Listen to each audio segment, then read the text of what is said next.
চট্টগ্রামে বেড়েছে সাপের উপদ্রব। এরই মধ্যে সাপের কামড়ে জেলায় প্রাণ হারিয়েছেন অন্তত 15 জন। বিষধর সাপের আতঙ্কে দিন পার করছেন স্থানীয়রা। এই অবস্থায় উপজেলা স্বাস্থ্য কমপ্লেক্সে পর্যাপ্ত অ্যান্টিভেনম রাখার নির্দেশ দিয়েছে স্বাস্থ্য বিভাগ। কোথাও ওষুধ না পেলে ব্যবস্থা নেওয়ার কথা বলছেন সংশ্লিষ্টরা। বান্ডেল থাকলে প্রতি সেনমানিতে টাকা বাঁচবে।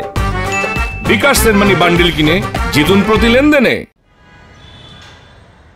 2024 সালে চট্টগ্রাম মেডিকেল কলেজ হাসপাতালে সাপে কাটা রোগীর সংখ্যা ছিল 1283, মারা গিয়েছিল 3 জন।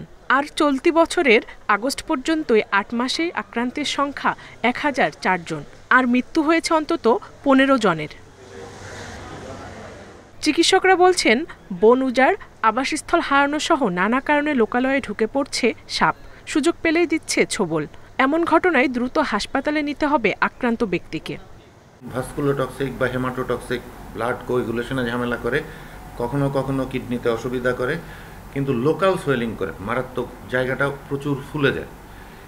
এদের ক্ষেত্রে যখন এই বাঁধনটা খুব জোরে দীর্ঘমেয়াদী রেখে দেওয়া হয়, তখন এই বাঁধনটাও ফুলতে থাকে, টিস্যু ড্যামেজ হতে থাকে। রোগীদের একটি বড় অংশ ওঝার কাছে গিয়ে সময় নষ্ট করে।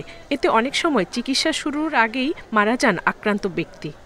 যে মেসেজ থাকবে সাধারণ মানুষদের প্রতি আসলে, যে যত দ্রুত সম্ভব হাসপাতালে নিয়ে যাওয়া রোগীকে, যাতে হচ্ছে যে যত দ্রুত সম্ভব আমরা, বিশেষ করে যে সাপগুলো হচ্ছে বিষাক্ত সাপ, আমরা যাতে দ্রুত সময়ের মধ্যে অ্যান্টিভেনম শুরু করতে পারি। সাপে কামড়ের যে ভ্যাকসিনটা যাতে শুরু করা যায়, এবং এর ফলেই রোগীর জীবন আসলে বাঁচানোর সম্ভাবনা অনেকাংশে বাড়ে। সাপের কামড়ে প্রাণহানি প্রতিরোধে উপজেলা স্বাস্থ্য কমপ্লেক্সগুলোতে পর্যাপ্ত অ্যান্টিভেনম রাখার নির্দেশনা দিয়েছে স্বাস্থ্য মন্ত্রণালয়। প্রত্যেকটি উপজেলায় আমরা সেটা আগে আমরা স্বাস্থ্য অধিদপ্তর থেকে আমরা সেগুলো নিয়ে আসতাম, সাপ্লাই নিয়ে আসতাম। বর্তমানে সেখানে যদি ওখানে অ্যাভেলেবেল থাকে আমরা পাবো, যদি পাওয়া নাও যায় আমাদেরকে বলা হয়েছে সবগুলো উপজেলায় কমপক্ষে 2টা রোগীর ওষুধের স্টক রাখা হয়।